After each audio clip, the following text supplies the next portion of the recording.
চালনার আব্দুর রহমান ভাই, যার স্ট্রাইকের ছোঁয়ায় ক্রামবোর্ড কথা বলে। চালনার আব্দুর রহমান ভাই প্রথমবারের মতন হাতে স্ট্রাইকার পেয়েই কিন্তু রেডটিকে নিজেদের দখলে নেওয়ার জন্য পায়তারা চলতেছে। চাবি শট, লাভলি শট, দুইটি গুটি কিন্তু পকেট করতে সক্ষম হলেন। রেড সহ আরো একটি সাদা গুটি পকেট করতে সক্ষম হলেন। আবারও চাবি শট নিতে চাচ্ছেন, হয়তোবা কভারটি সম্পূর্ণ করবেন চাবির মাধ্যমে। What a shot, what a performance.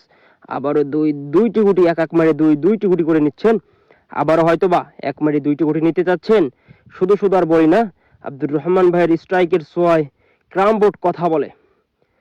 3 মারে 6টা গুটি নিলেন। এটাকেই বলে চালনার খেপাটে প্লেয়ার আব্দুর রহমান। কেন তাকে জিন বলে থাকি, এই ভিডিওটা দেখলে আপনারা বুঝতে পারবেন। আবারও লং রেঞ্জ থেকে অসাধারণ শট। খেলাটি অনুষ্ঠিত হচ্ছে ডুমুরিয়া কাঁঠালতলা বাজার 32 দলীয় ক্রামবোর্ড টুর্নামেন্ট। 3000 টাকা এন্ট্রি ফি, 80,000 টাকা প্রাইজ মানিতে। অ্যান্ড লাস্ট গুটি একটু ক্রিটিক্যাল রয়েছে।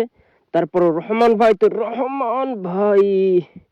পরাস্ত হলেন। এটা কোথায় মেরে দিলেন? রহমান ভাইয়ের কাছ থেকে আমরা এই ধরনের শট আশা করিনি।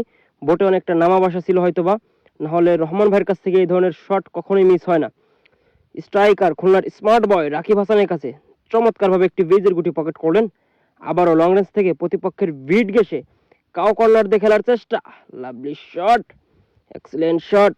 রাকিব ভাইয়ের পার্টনার রয়েছে সাতক্ষীরার উজ্জ্বল ভাই, এবং আব্দুর রহমান ভাইয়ের পার্টনার রয়েছে সেই দেলোয়ার ভাই, যার বাসা হচ্ছে পাইকগাছার খেপাটে প্লেয়ার দেলোয়ার।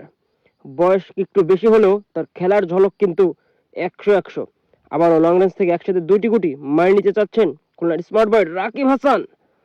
তবে তবে এই যাত্রায় পরাস্ত হলেন। স্ট্রাইকার চলে গেল পাইকগাছার সেই দেলোয়ার ভাইয়ের কাছে। অ্যান্ড লাস্ট গুটি দিতে পারলে 7টি পয়েন্টের হাতছানি। প্রস্তুত, লাভলি শট।